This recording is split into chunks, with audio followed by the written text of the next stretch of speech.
బాజీ గారు మనం దేశంలో చూస్తా ఉన్నాం. అంటే గతంలో ఉన్న రాజకీయాలు ఇప్పుడు ఎవరి నుంచి కూడా మనం ఎక్స్పెక్ట్ చేయలేం.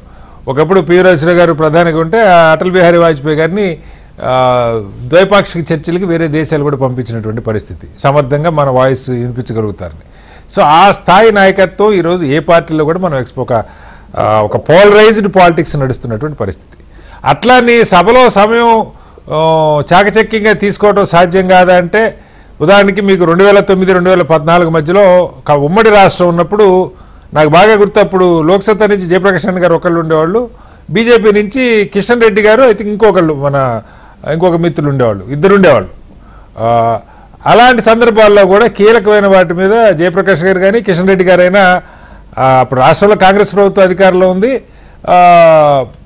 తెలంగాణ ఉద్యమం గందరగోళమైన వాతావరణం, రాజశేఖర రెడ్డి గారు చనిపోయిన నేపథ్యం, కాంగ్రెస్లో కుమ్ములాట్లు, జగన్మోహన్ రెడ్డి గారు, ఈ పరిస్థితి, ఈ బ్యాక్డ్రాప్లో కూడా సమయస్ఫూర్తిగా కొంచెం ప్రభుత్వాన్ని మరీ ఘాటుగా మాటలు కాకుండా అంశం మీద బలంగా చెప్పి ఒడుపుగా సమయాన్ని టేకప్ చేసి, అప్పుడు తర్వాత పత్రికల్లో విమర్శలు కూడా వచ్చినాయి. అసలు ఆయనకు అంత టైం ఎట్లా ఇచ్చారు, ఆయన ఏం తిట్టకపోయినా విషయాలని చెప్పి మాకు నష్టం చేశారని విమర్శలు కూడా వచ్చినాయి. బాజీ గారు మీకు గుర్తుంటే జేపీ గారి మీద, కిషన్ రెడ్డి గారి మీద. సో ఎందుకని జగన్మోహన్ రెడ్డి గారు ఇప్పుడు కొత్త కాదు, ఆయనకి అపోజిషన్ ఉంటూ రాష్ట్రం విడిపోయిన తర్వాత ఒక టర్మ్ అంతా అపోజిషన్లోనే ఉన్నారు. సరే అప్పుడు కూడా విమర్శలు పడ్డారు, ఏవని ఏటని మాట్లాడేవాళ్ళు. అధికారంలో వచ్చిన తర్వాత అంతకన్నా ఎక్కువ విమర్శలు ఆయన చేశారు తెలుగుదేశం మీద. పని ఇది కొత్త కూడా కాదు, అసలు అపోజిషన్లో కూర్చోవడం జగన్మోహన్ రెడ్డి గారికి తెలియదు అంటే ఖచ్చితంగా తెలుసు, ఎలా వ్యవహరించాలో అలా వ్యవహరించారు కూడా. పర్టిక్యులర్గా ఈసారి మాత్రమే నాకు ప్రతిపక్ష హోదా ఇవ్వాలి అని పట్టుబట్టి సభకి వెళ్తారో తెలియలేదో తెలియకుండా క్వశ్చన్ మార్క్ ఉండే పరిస్థితి ఎందుకు వస్తా ఉంది? ముందుగా మీకు శ్రీనివాసరావు, మీకు మన ఛానల్ వీక్షకులకి, ఛానల్ పెద్దలందరికీ కూడా శుభ సాయంత్రం నమస్కారం అండి.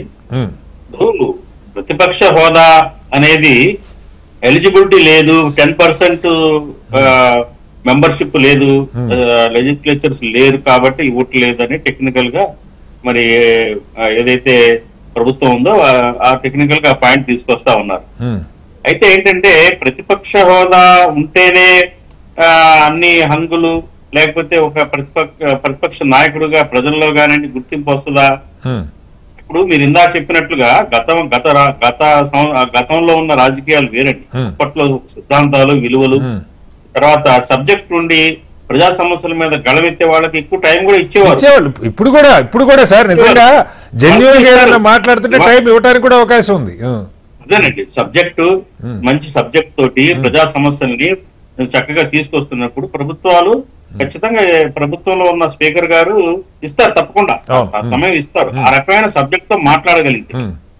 ఇవాళ రాజకీయాలు చూస్తే మీరు ఇందాక చెప్పినట్టుగా విలువలు లేవు, సిద్ధాంతాలు లేవు, ఒక్కొక్కరు బూతులు తిట్టుకోవడం, కొట్టుకోవడం, కక్షలు, కార్పణ్యాలు, పగ తీర్చుకోవటాలు, ఇవన్నీ కూడిన రాజకీయాలు ఇవాళ నడుస్తా ఉన్నాయి. కాబట్టి ఏంటంటే ఇవాళ మనం అలాంటి గత సంవత్సరాల్లో ఉన్న, అప్పట్లో పాత రోజుల్లో ఉన్న రాజకీయాలు మనం ఆశించలేము. కాకపోతే నేను ఇప్పుడు జగన్మోహన్ రెడ్డి గారు ఎందుకు ఇంత మొండి పట్టుదల పడుతున్నారు? ఆయనే ఫ్లోర్ ఆఫ్ ది లీడరు, ప్రతిపక్ష నాయకుడుగా కాకపోయినా ఫ్లోర్ ఆఫ్ ది లీడరు. ప్రతిపక్ష నాయకుడిగా హోదా ఇస్తే ప్రత్యేకంగా వనగూడేది ఏముందండి? ఒక గది కేటాయిస్తారు, ఒక సెక్రటరీని ఇస్తారు, ముఖ్యమంత్రికి ఎంత గౌరవం ఇస్తారు, ప్రతిపక్ష నాయకుడు కూడా మామూలుగా అలా గౌరవం ఇస్తారంటారు. మీరు గౌరవం తెచ్చుకోండి, మంచిగా మాట్లాడండి, ప్రజా సమస్యల్ని అసెంబ్లీలో ప్రస్తావించండి, మీరు ప్రభుత్వ వైఫల్యాలని ఎండగట్టండి, తప్పకుండా గౌరవం వస్తుంది. మన ప్రతిపక్ష హోదా లాక్కోవడం ఏంటి, బలవంతం అడుక్కోవడం ఏంటి? అది కరెక్ట్ గా లేదు. సార్ అడిగారు, లెటర్ పెట్టారు, ఇవ్వడానికి గవర్నమెంట్ కి ఇష్టం లేదని క్లారిటీగా. ఎలాగూ న్యాయ పోరాటం కూడా చేస్తున్నారు, కోర్టులో కూడా దాని మీద వస్తుందో రాదు తర్వాత. మీరు ఇంకా దాన్ని యాగీ చేయడం అనేది చాలా జుగుప్సాకరంగాను, ఆయన స్థాయికి, ఆయన ముఖ్యమంత్రిగా చేసిన స్థాయికి నీ దిగజార్చే విధంగా ఉంది అని నా ఉద్దేశం. కాబట్టి ఏంటంటే ఎక్కడైనా మంకుపట్టు మానేసి, అసలు ఇవాళ అసెంబ్లీకి ఎందుకు హాజరయ్యారండి? హాజరైన వ్యక్తి ఉన్నారు కదా, ఆయన ఏదో గవర్నర్ గారి ప్రసంగాన్ని అడ్డుకున్నారు. గవర్నర్ గారి ప్రసంగం వాళ్ళకి ఇష్టం లేదు, బాగలేదు, సరే సమంజసంగా లేదు, రైట్, మీరు అది రిక్వెస్ట్ చేయండి, అట్లాగే రేపు డెలిబరేషన్స్ లో పాల్గొనండి, ప్రభుత్వం చేసిన వైఫల్యాలని ఏదైతే గవర్నర్ గారు మాట్లాడారో అసమంజసం అని చెప్పేసి ప్రజల దృష్టిలోకి అసెంబ్లీ వేదిక ద్వారా తీసుకెళ్ళండి. అది కానీ ఇవాళ ఓన్లీ హాజరేయించుకోవడం కోసం ఏదైతే 60 రోజుల నిబంధనల నుంచి తప్పించుకొని ఆ అనర్హత వేటు నుంచి తప్పించుకోవడానికి వచ్చినట్టు ఉంది వీళ్ళు అసెంబ్లీకి. తప్పించి ప్రజా సమస్యల మీద గడవెత్తడానికైతే మాటలు వచ్చినట్టుగా ఏం అర్థం కనిపించట్లేదండి నా ఉద్దేశం అయితే. Okay. నిజంగా ప్రజల మీద చిత్తశుద్ధి ఉంటే రేపు మంగళవారం నుంచి రేపు రమ్మనండి, అసెంబ్లీలో వచ్చి మాట్లాడమనండి. ఏదైతే మిర్చి రైతులు, ఇంకో టమాటా రైతులు, ఇంకో ప్రాబ్లమో, లేదా ప్రభుత్వ వైఫల్యాలు, సూపర్ 6 లో అందజేయలేదన్న అంశాలు కానివ్వండి, బయట ఎందుకు మాట్లాడాలి? అసెంబ్లీలో మాట్లాడితే దాని విలువ వేరే ఉంటుంది. కాబట్టి ఏంటంటే ఇదంతా కేవలం ఏంటంటే ఇది కరెక్ట్ గా చేయటం లేదు. ఆయన ఇప్పటికి మారాలనుకున్నాం కానీ జగన్మోహన్ రెడ్డి గారు మారలేదు. ఆయన తీరంతే. ఆయన వాళ్ళ అసెంబ్లీలో పార్టిసిపేట్ చేయడానికి, అసెంబ్లీకి హాజరవడానికి ఇష్టం లేదన్నట్టుగా అర్థమవుతా ఉంది.